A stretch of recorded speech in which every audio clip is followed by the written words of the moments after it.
हरेक समुदायको एक आवाज, यो हो कार्यक्रम सुरक्षित समुदाय।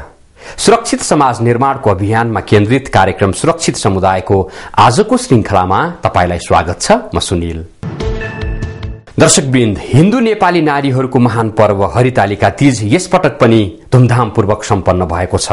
गोरखा भूकम्पले दिएको चोटका बीचमा पनि दिदीबहिनीहरूले यसलाई आत्मसात गरी यो पर्व मनाएका छन्। यसपटकको तीज नाचगानमा मात्र सीमित रहेन, त्यससँगै विभिन्न स्थानका दिदीबहिनीहरूले यसलाई जनचेतनामूलक बनाउने अभियान पनि सञ्चालन गरे। हेरौं एक रिपोर्ट।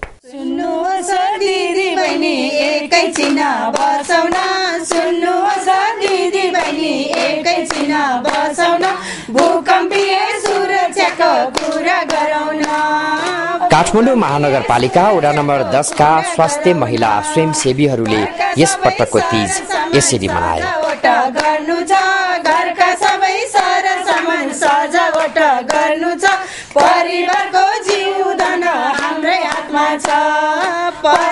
समुदायमा भूकम्पीय जोखिम बारे पूर्व तयारी र गैर संरचनात्मक सामग्रीहरूको अल्पीकरण लगायतका विषयमा सचेतना फैलाउने उद्देश्यले यी महिला दिदी बहिनीहरूले विपद सम्बन्धी गीत गाए र छमछमी नाचे।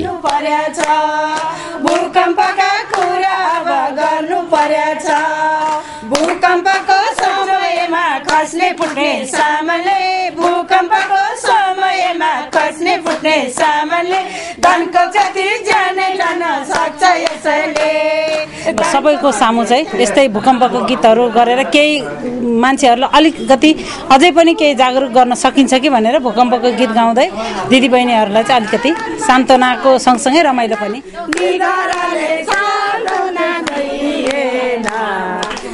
वैशाख 12 गतेको भूकम्पले दिएको विनाश र पीडाको डरलाग्दो अनुभूति अझै पनि ताजै छ र पनि भोलिको सम्भावित विपद र त्यसको जोखिम कम गर्न आजैदेखि तयारी अवस्थामा रहनुपर्छ भन्ने सन्देश दिँदैछन् यी दिदी बहिनीहरू।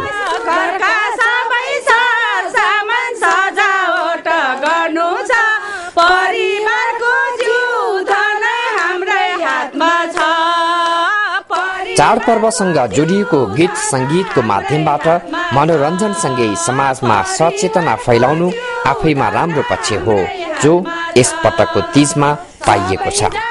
यता नेपाली लोक गायक गायिकाहरूले समेत आफ्ना गीत संगीत मार्फत जागरणको जिम्मेवारी पूरा गरिरहेका छन्।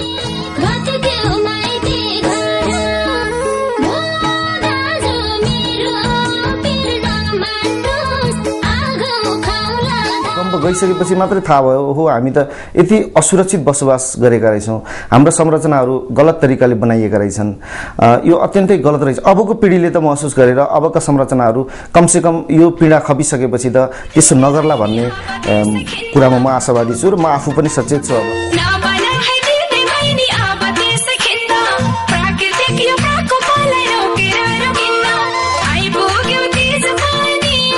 ठुलो बिल्डिङको लागि विविध त्यहाँ प्राविधिक कुराहरू धेरै हुन्छन्, ती क्राइटेरियाहरू पूरा नगरिकन हामीले बिल्डिङहरू बनाउँछौँ भने भोलि भूकम्प आउँदाखेरि यसले समस्या खडा गर्छ नै भन्ने कुराहरू हामीलाई थाहा हुँदाहुँदै पनि ती कुराहरू गरिराखेका हुन्छौँ। त्यसैले आफूमा आफै संयमता अपनायो भने सायद ती कुराहरू आउँदैन। हामी आफै सजग बनाऊ भन्ने खालको एकदमै छोटो मिठो सन्देशहरू मात्रै हामीबाट प्रभावित हुने गर्छ। समुदायका हरेक नागरिकहरूलाई विपद प्रतिकार्य तथा भूकम्पीय जोखिम न्यूनीकरणका लागि सक्षम बनाउने प्रयासमा लामो समयदेखि लागिरहेको संस्था भूकम्प प्रविधि राष्ट्रिय समाज नेपाल हेन्सेट र समुदाय स्तरीय विपद जोखिम न्यूनीकरणका क्षेत्रमा क्रियाशील संस्था साप्ला नीरले पनि तीजकै अवसरमा आम चेलीहरूसँगै समुदायमा यस्ता क्रियाकलाप गर्यो, जसमा समुदाय स्तरीय महिलाहरूको बाक्लै उपस्थिति देखिन्थ्यो। गैर संरचनात्मक अल्पीकरणमा चाहिँ हामीले भूकम्पमा कसरी जस्तो हुने भन्ने कुरामा चाहिँ हामीले कार्यक्रम गर्दैछौँ। यसमा चाहिँ यो महिलालाई विशेष गरी महिलालाई फोकस गरेको कार्यक्रम हुनाले तीजको कार्यक्रमलाई पनि किन हामीले यसलाई नसमेट्ने त भन्नेमा चाहिँ हाम्रो तीजको गीतमा सुरक्षित रहने कुराहरू होइन, यो गैर संरचनात्मक कुरामा चाहिँ हामी कसरी हामीले मिनिमाइज गर्न सक्छौँ भन्ने कुरालाई हामीले बनाएर एउटा गीत तयार गरेछौँ। त्यो गीत विभिन्न समुदायमा लगेर समूहमा काठमाडौँलाई समूहमा महिला समूहमा गएर हामीले त्यो गीतलाई त्यो गीत चाहिँ हामीले गाएर उहाँहरूसँग सँगै बसेर गाएर त्यस माध्यमबाट चाहिँ हामीले चेतना पनि जगाउने र अलि यसबाट चाहिँ हामीले रमाइलो पनि गर्ने। सबट पल्लै राखौँ है एउटी आमा शिक्षित र सचेत भए मात्र परिवार सक्षम बन्छ र परिवार सक्षम भए मात्र समुदाय सक्षम बन्ने भएकाले हरेक खाले विपदबाट हुन सक्ने क्षतिको न्यूनीकरणका लागि प्रथमतः आमा नै सचेत हुनु आवश्यक छ र यस्तै सांगीतिक कार्यक्रम मार्फत प्रभावकारी रूपमा समुदायलाई सचेत बनाउन सकिने भएकाले यस्ता कार्यक्रम हरेक टोलमा लैजान आवश्यक देखिन्छ। समुदाय निरन्तर गर्नलाई तपाईको सामुदायिक संस्थाहरू वडा स्तरका सामुदायिक संस्थाहरूसँग मिलेर चाहिँ यस्ता कार्यक्रमहरू गरेमा चाहिँ धेरै प्रभावकारी हुन्छ। हो, यसरी हरेक संस्कार र संस्कृतिसँगै विपद जोखिम न्यूनीकरण सम्बन्धी सचेतना फैलाउनु आजको आवश्यकता हो ताकि आगामी दिनमा हुन सक्ने विपदमा वैशाख 12 गतेको जस्तो क्षति नदोहोरियोस्। रिपोर्टपछि अब पालो जनआवाजको र आजको जनआवाजमा उनै दिदीबहिनीहरू जो 30 सँगै भूकम्पीय पूर्व तयारीका पक्षमा वकालत गरे, नाचे, गाए, उहाँहरूको आवाज यो जनआवाजमा प्रस्तुत गर्दैछौं। भूकम्पलाई चाहिँ एउटा अब गैर संरचनात्मक कल्पीकरण भनेर अब यसलाई हामी जानकारी दिनुको साथसाथै अनि यसबाट चाहिँ हामीले कसरी चाहिँ हामीले अब संरचनात्मक त छँदैछ, गैर संरचनात्मकलाई चाहिँ हामीले कसरी चाहिँ अल्पीकरण गरेर हामी त्यसबाट जोखिमबाट हामी बाँच्न सकिन्छ, न्यूनीकरण गर्न सकिन्छ भनेर एउटा जनचेतनामूलक कार्यक्रम पनि राख्नु भनेर अनि अब यो स्वयंसेविकाहरूको कार्यक्रम राखेको हो। अब अहिले दुःख छ तै पनि अलिअलि अब के गर्ने, चाडबाड हो मनाउनु त परिहाल्यो नि, दुःख त लाग्छ नि, यत्रो दिदी यत्रो पीडा भइरहेछ देशमा, त्यो पनि अब यसो सबै बिर्सिँदै मनाउँदै अब चाडबाड हो वर्ष दिनको। भूकम्प सम्बन्धी केही गीतहरू गाएर चाहिँ यसो सान्त्वना दिउँ प्लस सरछिमेकीमा पनि सेयर गरौँ भनेर अनि यसो सानो रमाइलो मात्रै गरेको। विनाशकारी भूकम्पले पहिला जस्तो हर्षोल्लास नभए तापनि हामीले यो चाडलाई, हाम्रो संस्कारलाई, संस्कृतिलाई निरन्तरता दिनको लागि पनि हामीले यो तीजलाई चाहिँ मनाइछौँ।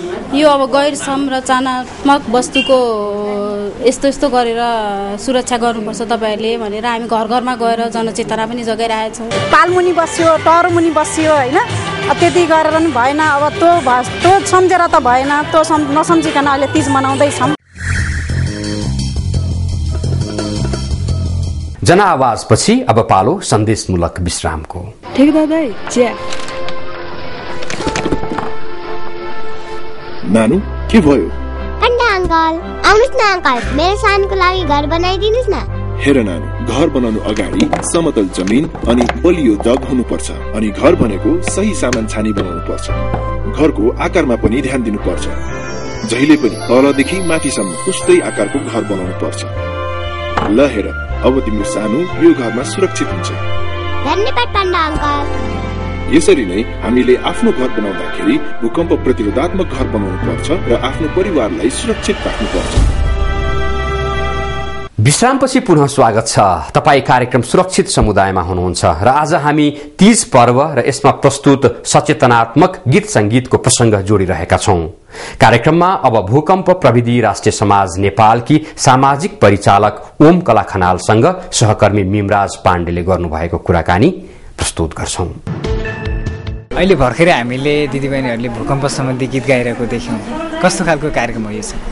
खास गरेर यो भूकम्पीय सुरक्षाको पूर्व तयारी अन्तर्गत भूकम्पीय सुरक्षाको लागि यहाँ काठमाडौँ महानगरपालिका वडा नम्बर 10 का यो महिला स्वयंसेविका दिदीबहिनीहरूले एउटा तीज कार्यक्रमको आयोजना गर्नुभएको थियो र त्यसमा चाहिँ भूकम्पीय सुरक्षालाई पनि जोड दिने, अहिले हालै गएको भूकम्पको त्यो अनुभवलाई पनि उहाँहरूले समेटेर अब एउटा तीज कार्यक्रम भूकम्पको पनि केही कार्यक्रम गरौँ न भनेर हामीसँग पनि भन्नुभयो र हाम्रै एउटा गैर संरचनात्मक अल्पीकरण अभियान भनेर भूकम्प प्रविधि राष्ट्रिय समाज नेपाल र साप्लानिर नेपालको संयुक्त आयोजनामा त्यही वडामा पनि हामी काम गरेका थियौँ र यहाँका दिदीबहिनी सक्रिय हुनुभयो।